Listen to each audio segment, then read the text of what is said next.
Let me tell you, I don't know what it's like now in Britain, but in America, there's still a stigma of going public and talking about your dreams that came true because people don't want to be thought of as a kook or somebody who believes in that crazy ESP stuff. I think that's kind of understandable, but I also think it's cowardly because I think our knowledge about ourselves, how our minds operate, how they're connected through space and time with other minds, I think that's valuable knowledge.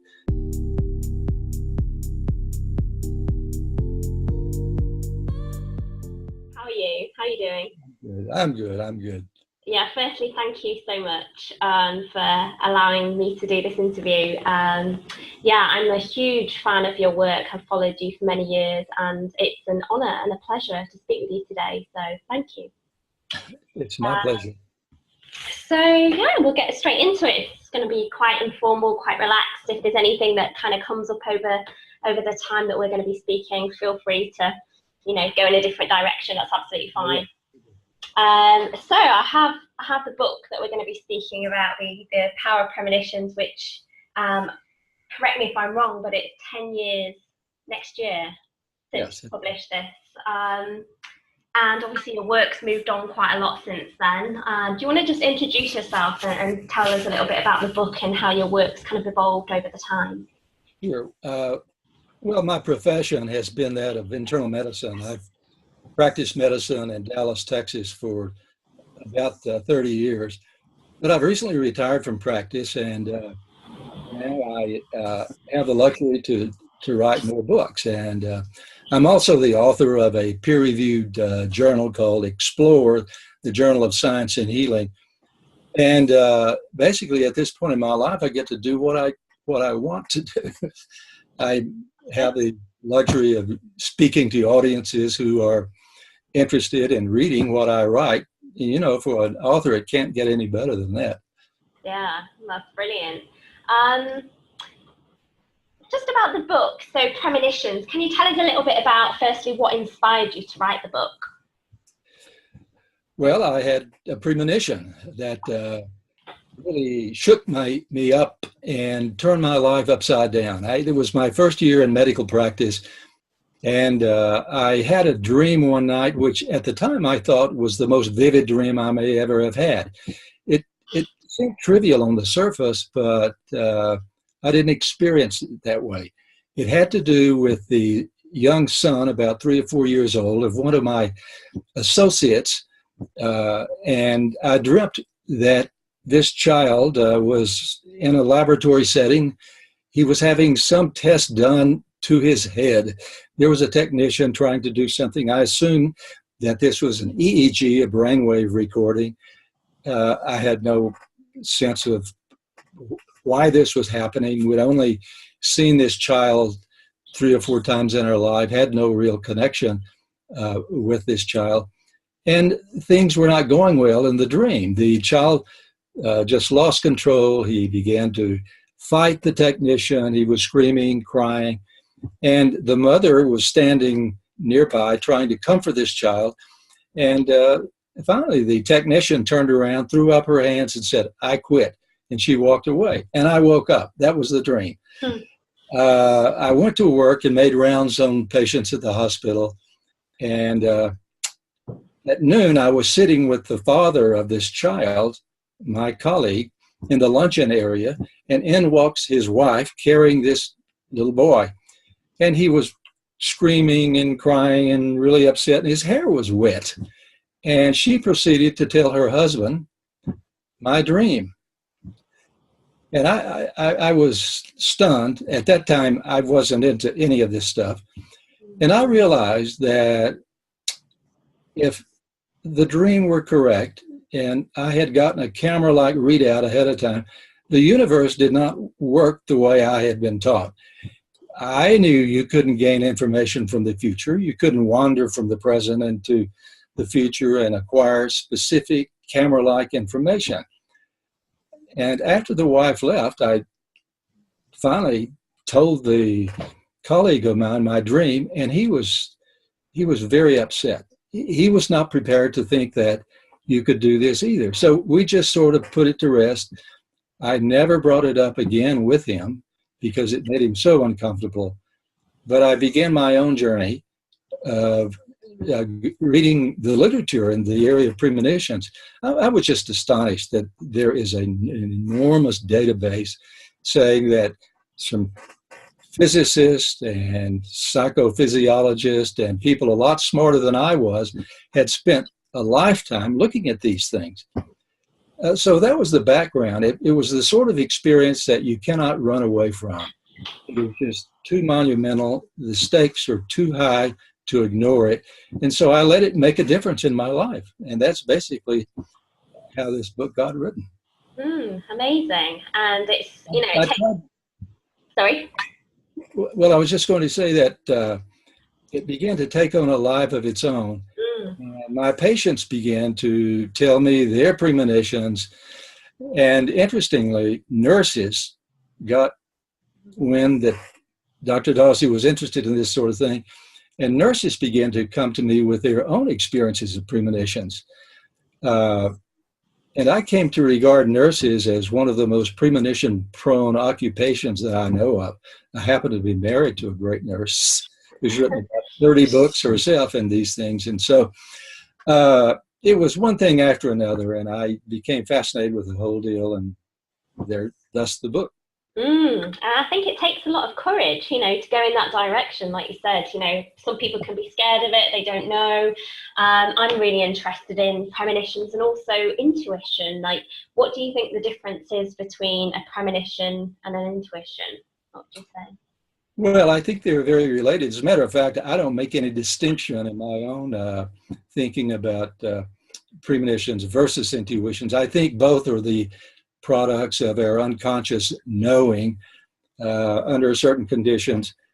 Certain things can pop up into the conscious mind in dreams and so on, or they just may occur as good old common sense intuition, which we don't make a big deal out of. So I think the source of them is probably the same, and I don't think the distinction is worth worrying about. Yeah, I guess it's just, you know, whether these things actually happen, you know, whether they have any validity. I was traveling in Bali 2 years ago, 2016, and it was my first kind of solo trip. I was going abroad to do some yoga and meditation, and after 5 days, I was walking around and I got to this beautiful cafe, which is called Peace on Earth, and I stood in front of it and I got the very strong feeling that I had been there before. But it was accompanied by a very strong emotion, like a sensation of deja vu, but also a very strong, sinister feeling. And that scared me, and it stayed with me for the whole day. And the next day, unfortunately, I ended up with a tropical illness, or I don't know if it was a parasite, but I ended up paralyzed and in hospital. And it was really interesting to me that you say in the book that it's that feeling of a strong emotion that most accompanies a premonition. Can you tell us a bit more about that? Yes, I think, you know, your experience in Bali is a fairly classic setting for premonitions.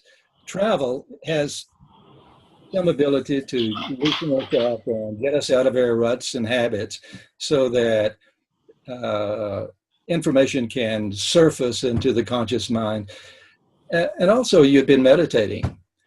Meditation is one of the great avenues toward experiencing these sorts of things. And also, this apprehension that you had followed by an illness, I think that's quite fascinating. Often, premonitions give us warnings of impending illness, threats to our health, and so on. So I think your experience was extremely interesting and also very classical. Yeah, it's fascinating, really. It's kind of almost like a warning system that our bodies can give us to, you know, maybe change the future, maybe not, like you said. Is there statistical evidence in favour of premonitions for those people out there thinking, well, you know, I've had them, but I'm a little sceptical as to whether it really exists? There has, you know, scientists these days don't like anecdotes or people's stories. And so there has been a huge effort to statisticalize this business of premonitions. And I think we're a long way into being able to scientifically document the statistical evidence for premonitions. I'll just give you one example of a famous case which made the cover of Life magazine back in 1950. There was a church in this tiny little town in Nebraska, right in the middle of the country, the U.S., called Beatrice. And there were 15 choir members, and on a certain night of the week, they all met and rehearsed their performance for the coming Sunday. Well, for the first time in church history, nobody showed up. And 15 minutes after the choir practice was supposed to start, the church blew up. It exploded. The roof came down, the walls went out, and probably a lot of people would have died had they been there. But nobody was hurt because nobody was there.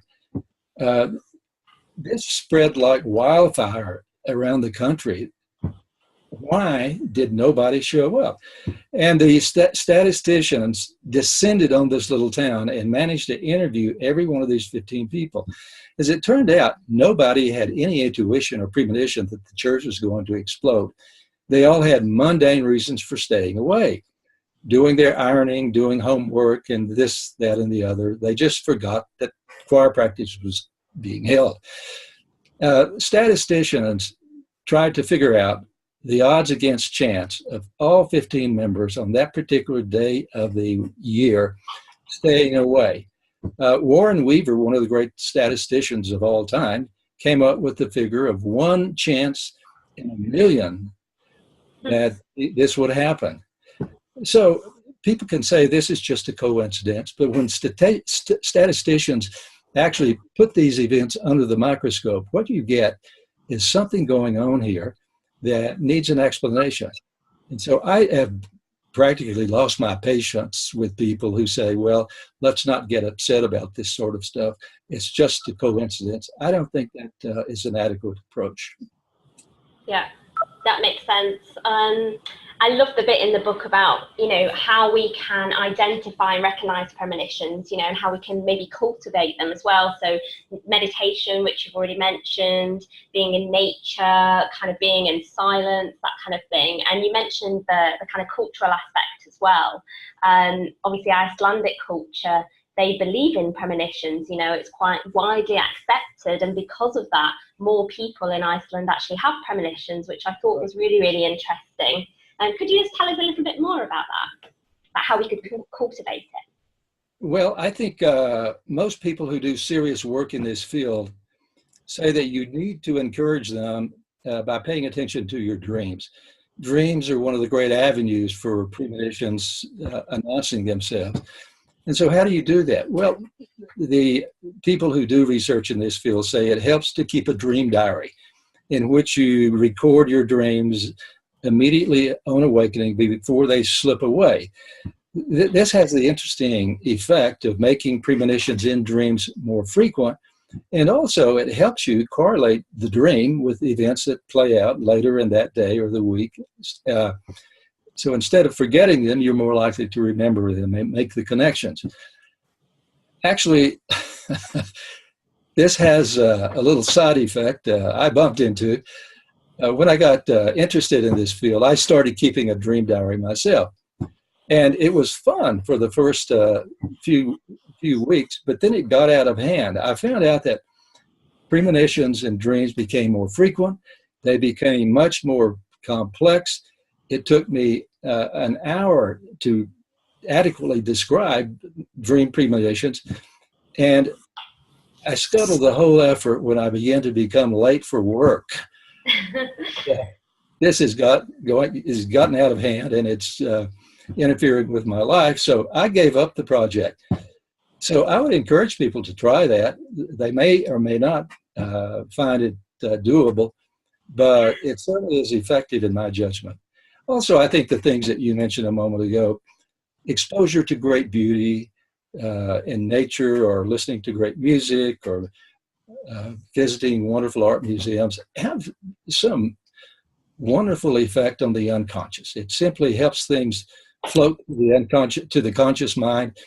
And so I think there are a great number of behaviors that we can do to encourage the appearance of these things.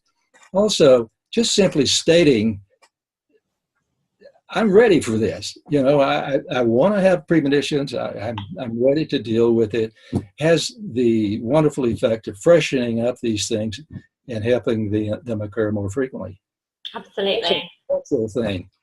You know, Iceland is very open to these sorts of things. Everybody in Iceland seems to be having some sort of ESP experience. Wow, wow. But, yeah, that's interesting. It's really interesting because I think, yeah, definitely having an openness to your experience. I think, particularly from my experience in Bali and other kind of precognitive experiences I've had, it can be quite overwhelming, you know, to suddenly have your whole kind of frame of reality shaken like that, you know, and you realize that, you know, perhaps there is more to this world than we realize, and just, you know, allowing yourself to be a little bit more open and noticing those kind of subtler dimensions of life, yeah, can obviously foster those premonitions, which is really interesting.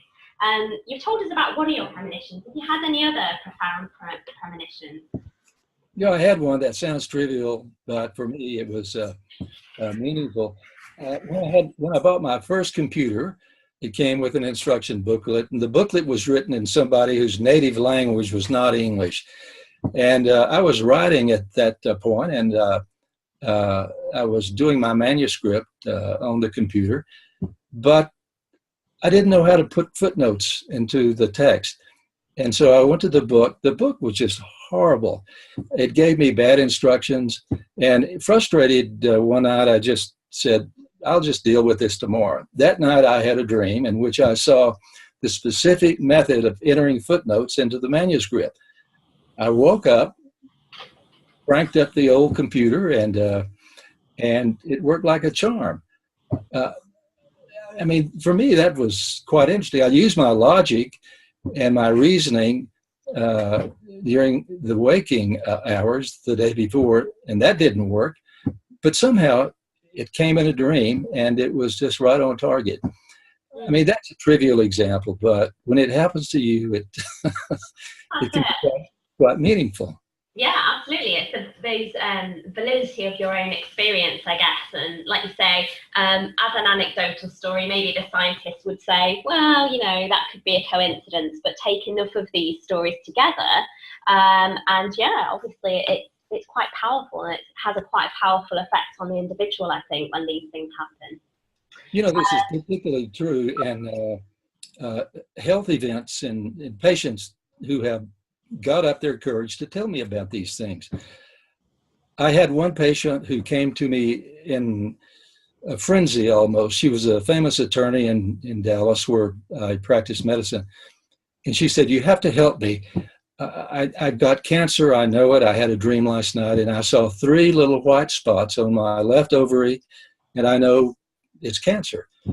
So her exam was normal, and we sent her for a sonogram to get a picture of her ovaries. And the radiologist came back about 15 minutes later, and he said, well, I don't know what to say. I said, what did you find? And he said, well, it's precisely like she saw in her dream. She has 3 little white spots on her left ovary. And he was a skeptic. And I said, oh, exactly like she saw in her dream, right? And he had to acknowledge, yes. And he said, well, this is the first sonogram I've ever done on account of somebody's dream, but it probably won't be the last. So he had a little opening there himself. This woman had no symptoms. There was no way she could physiologically get this information.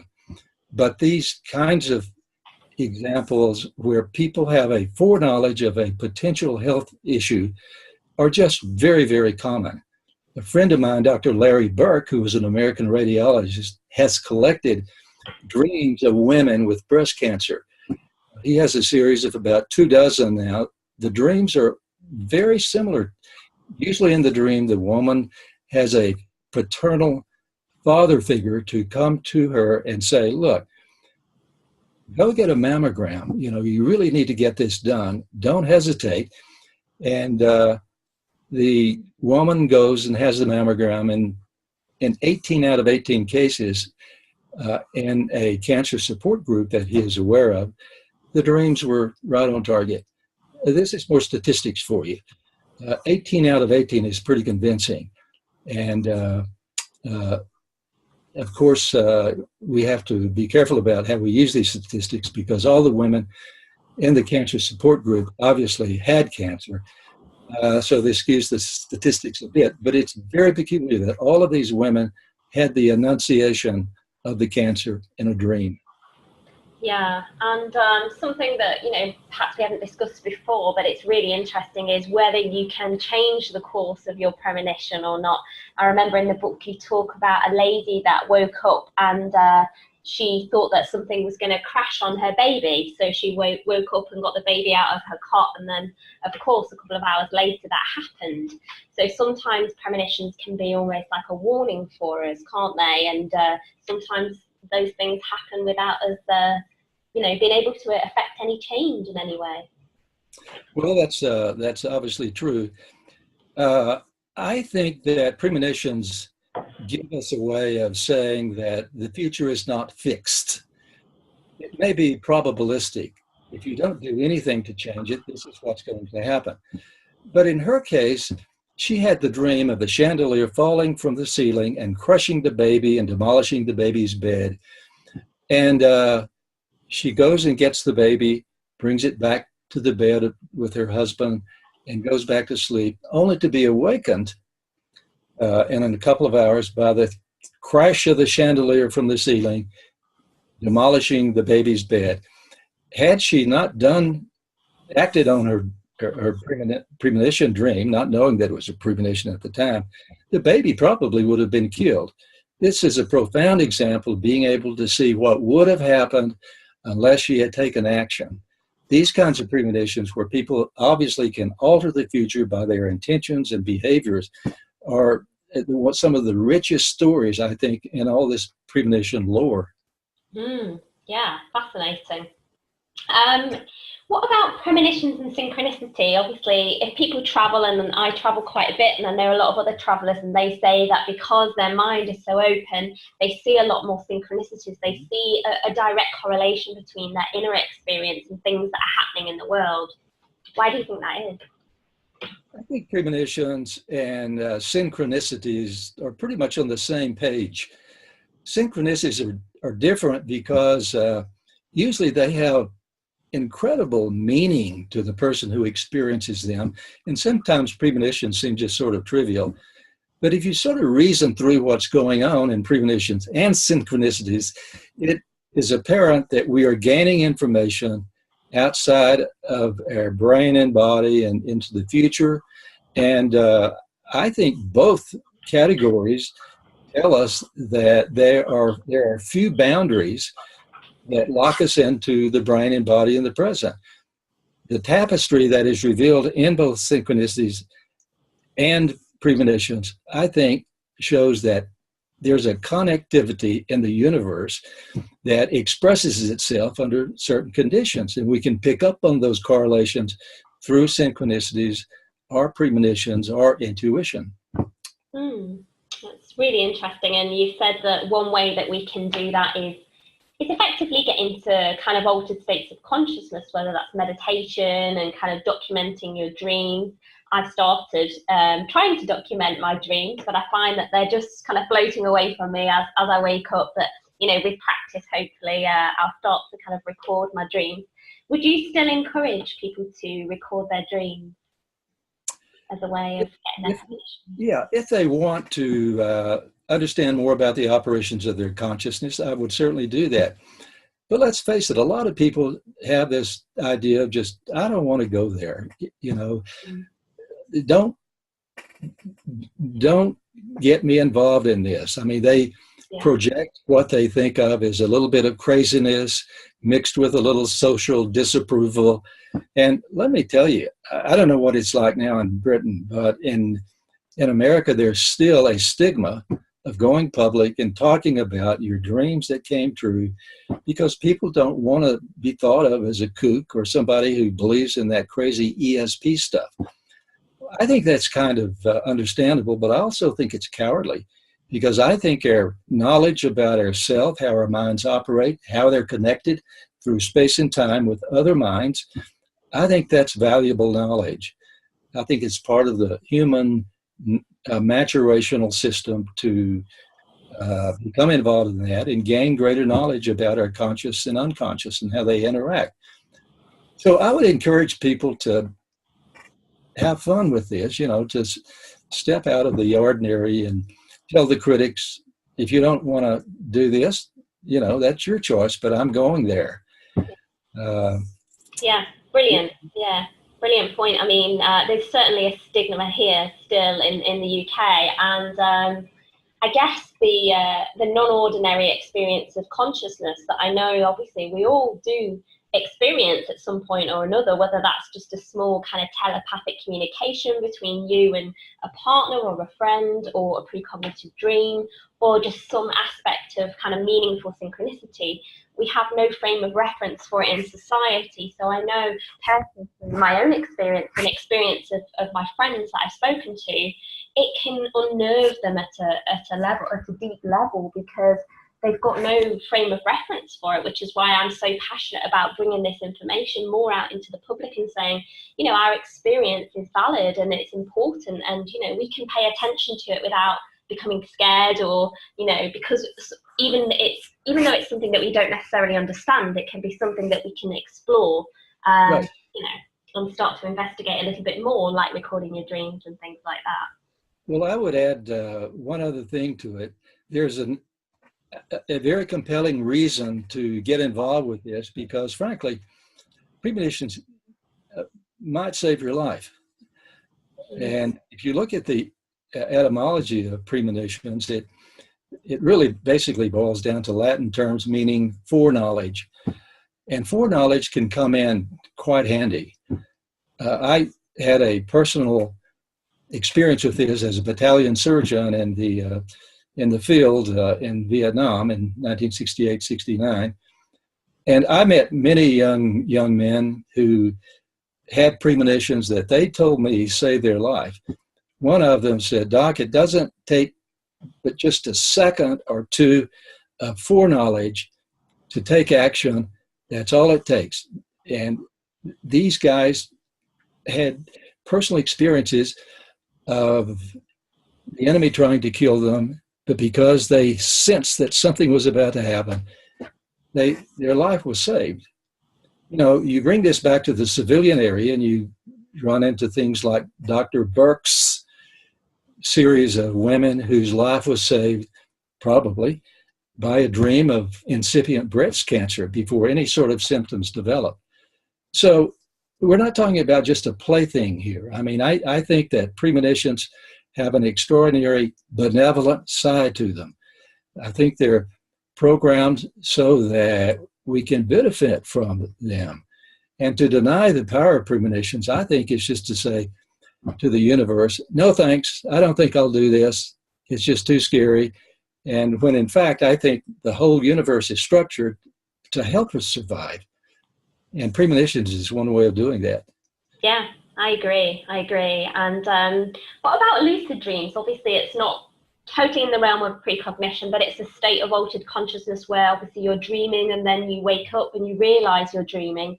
I had my first real lucid dream this year. It was totally unexpected.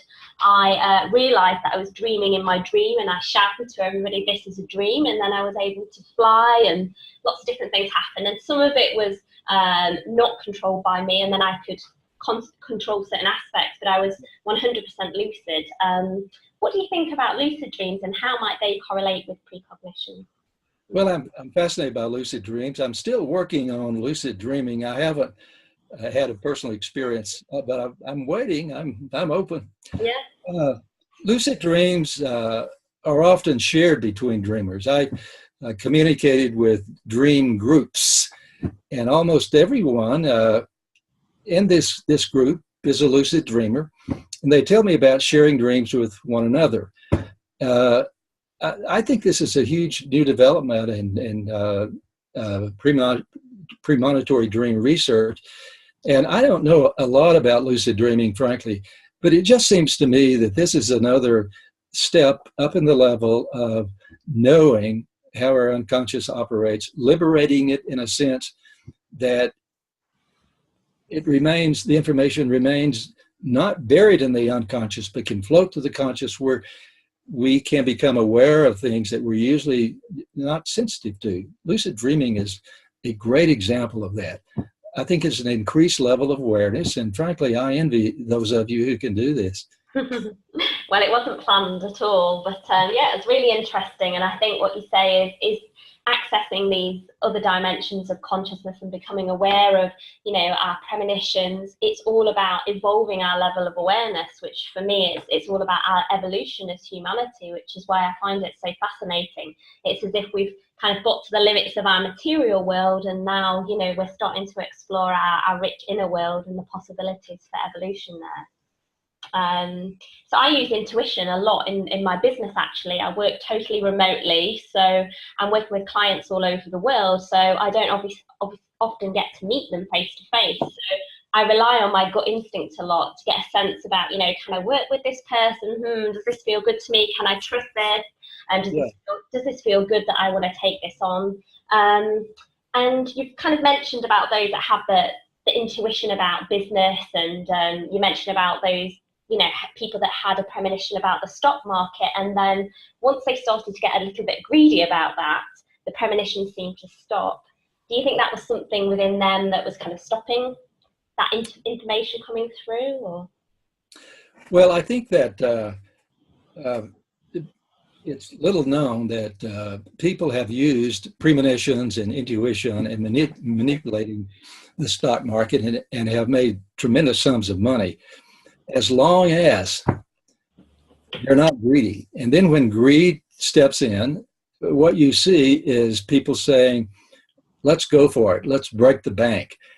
And at that point, in several of these studies, they cease to be successful in manipulating the stock market. This happens so frequently that I think that there's some incompatibility between premonitions and greed and selfishness. I'll get back to the nurses that I was talking about earlier. Nurses, as I mentioned, are some of the most premonition-prone people I've ever worked with in my life. And they follow a path of total devotion to patient care. There's not an ounce of greed in a beautifully trained nurse. It's all in favor of nursing, which the etymology suggests that I'm doing this for you. You know, my ego is not in this. And many of nurses who follow this sort of framework of behavior, premonitions just flower. They do things automatically without even calling them intuition. I've seen this happen in coronary care units where nurses know ahead of time who's going to have a cardiac arrest. When they go on this, they just seem to know this sort of thing. And I think it's entirely connected with selflessness. And where greed enters, I think you can just sort of mark off premonitions and intuitions largely. I think we see this also in top-notch scientists who are interested in knowledge for knowledge's sake. One of the people I quote in my book is the great American inventor, Thomas Edison. And many people think that this was one of the smartest men on the planet, and maybe he was, but what he said was, when people asked him how he came up with these things, he said, I've never created anything. Now that's a shocker coming from somebody like Edison, who gave us the phonograph and moving pictures and so on. He said, I get ideas from the outside.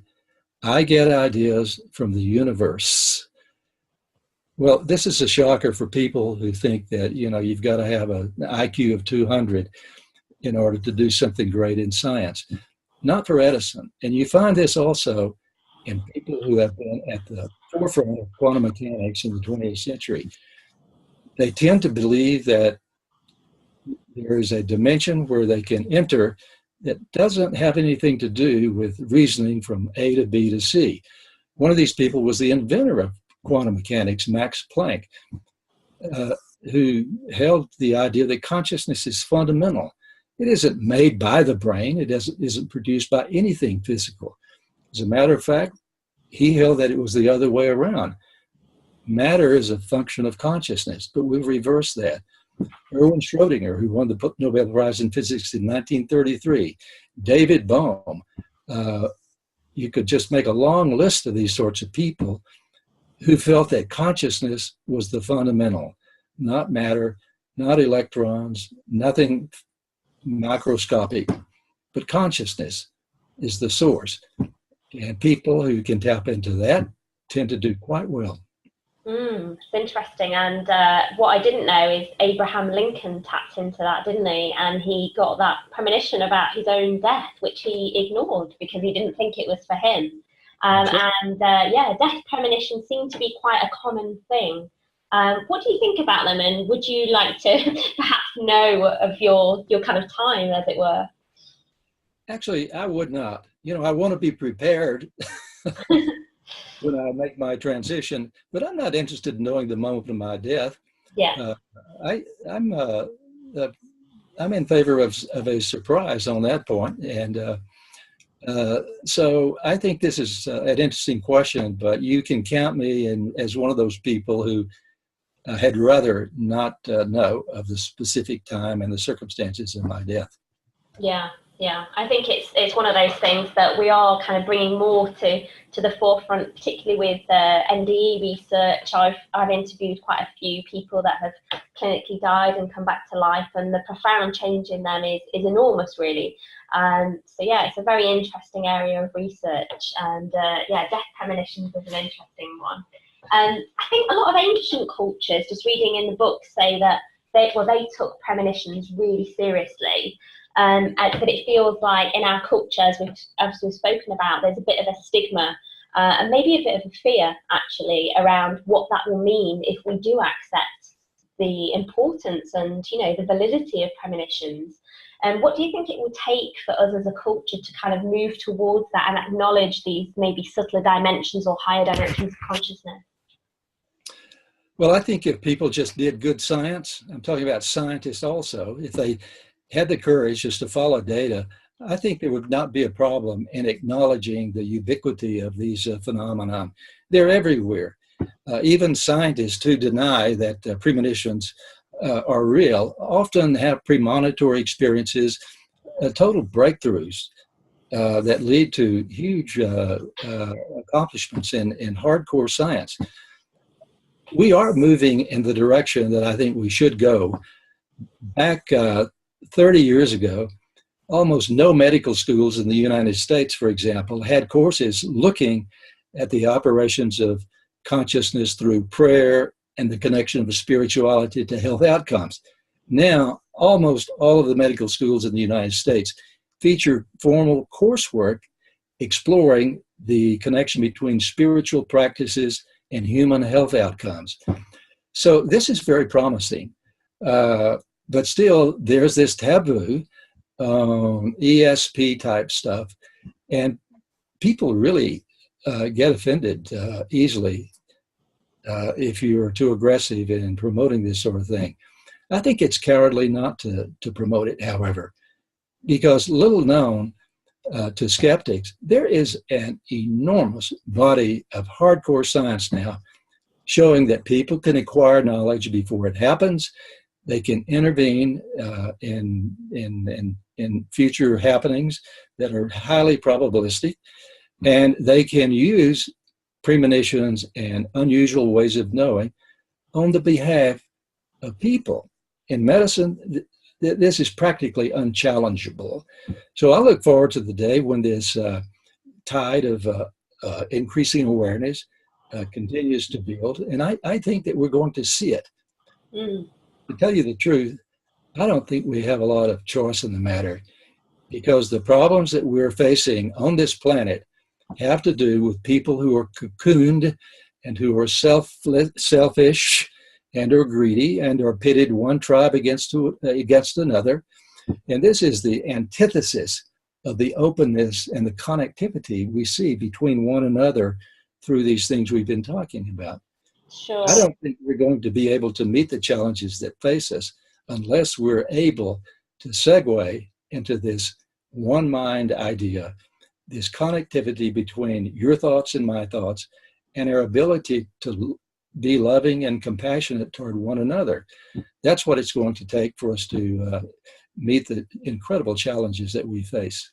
Sure. It's about recognizing our interconnectedness and the illusion of separateness. And yeah, it's fascinating that you say that there is a lot of scientific evidence out there. I mean, going back, I think it was 10, 11 years ago now. So I studied consciousness at Liverpool John Moores University, and my career path was going to go into research. And I got to my second year of university, and I'd been reading books, I'd been going to conferences, I'd been interviewing scientists in this field, and I realized there is so much evidence out there that's just not really that much in the mainstream. And I kind of thought, actually, for me, it's more important, my background's in communications, to get this work out there rather than go and do more research. I want to just tell everybody about it and, help to kind of maybe open people's minds to maybe just become a little bit curious on the subject. So how solid is the evidence for kind of non-local consciousness, would you say? I think it's overwhelming. I think that there was a time where we could argue about whether these things were coincidences or statistically significant. That time has passed. Anybody who reads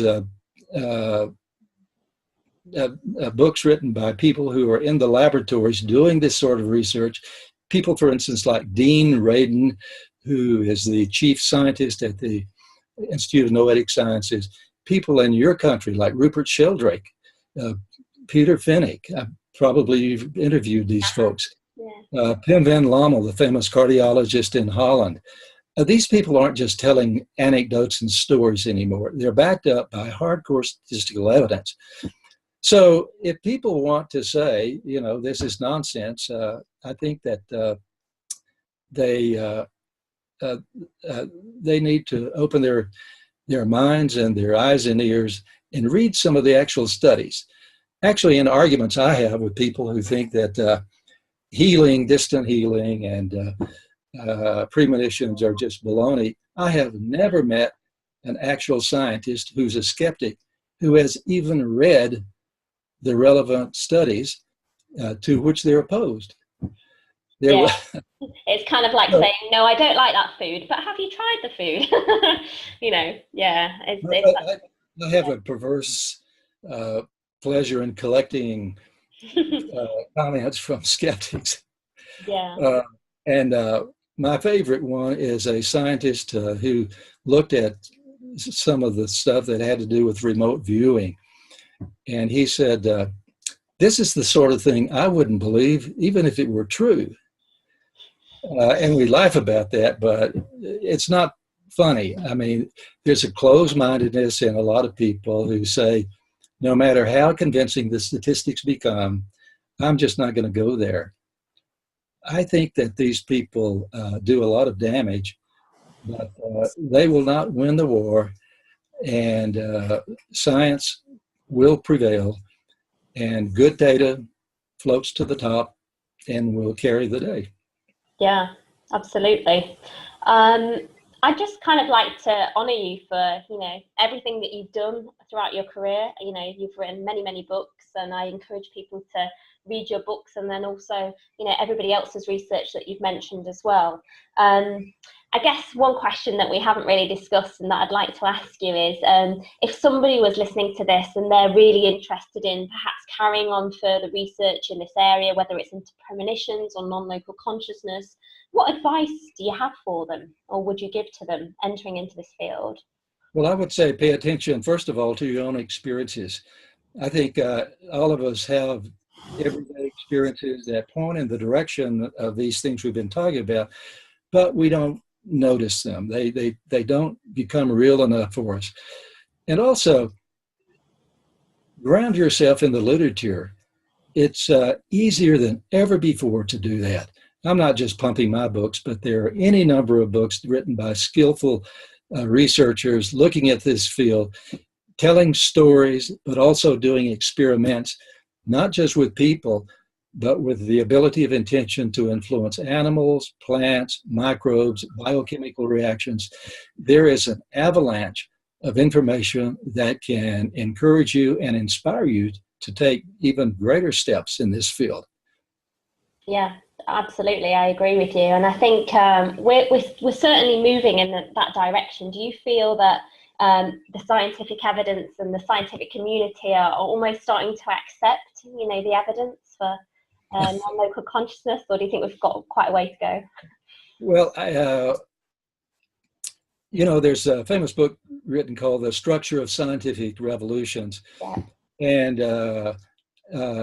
the author traces what happens when you begin with a worldview and then it shifts to something else. Usually what happens before the shift to the new way of thinking, the controversies and the bitterness and the fights and the disputes become extremely intense. And so if you just pay attention to those, you might say, well, this is never going to change. But I think you can look at it and say the intensity of the arguments and the bitterness of the debates are an indicator of fear and hesitation on the part of skeptics, because they sense that they have lost the arguments, the data is against them, and things are about to change. I think that's where we are. I'm hopeful. I mean, I'm old enough to know that 40 years ago, there was no conversation about this because it was all taboo within scientific universities and medical schools. We're having a conversation here now. We can point to data, overwhelming evidence that this stuff actually is happening. So that's where we are. So Yeah. Let's be positive. Right. Yeah, no, I certainly think so. You said that you've seen a big change in the last 40 years. I've even seen a change myself in the last 10 years that I've been interested in this kind of stuff. So yeah, I'm also very optimistic about the future, and it's an exciting time for humanity and our evolution, I think. Well, we can be down. Our country hasn't distinguished itself recently in moving in this direction. Greed has never been more intense, but I think that within all of those movements politically, there is a great deal of desperation, as we were talking about, because people need this kind of information. One thing I talked about in the book is that it's an indication that our minds are not restricted to our brains and bodies. They're free in space and time. And if you reason through this, this is hope for immortality. I think this is one of the great contributions that this entire field makes toward human welfare. It's the certainty that with physical death, something remains. Consciousness isn't confined to the body. It's not confined to the present, but it's what I call non-local with respect to space and time. If that's not good news, I don't know what is. Yeah, exactly. So just to kind of round up then, your present work at the moment is centered around the concept of the one mind. Can you explain a little bit more about the one mind? Well, the one mind is basically the idea that there are no boundaries to our consciousness. Premonitions and intuition are all minor indicators that minds are connected.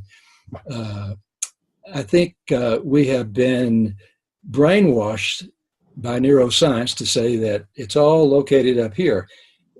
But the evidence shows that there are no boundaries either in space or time. This gives us every reason to talk about a unitary form of consciousness that connects us all.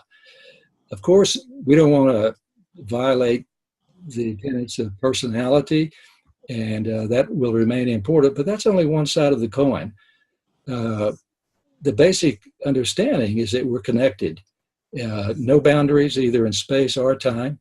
Therefore, a great deal of hope that consciousness, being non-local, will survive the death of the brain and body. I think that's the big message, the mega message of this whole field. Brilliant. Thank you very much, Larry. Thank you for your time today. I really appreciate you being here, and I'm excited to share your work. Thank you. Thank you. Thanks a lot.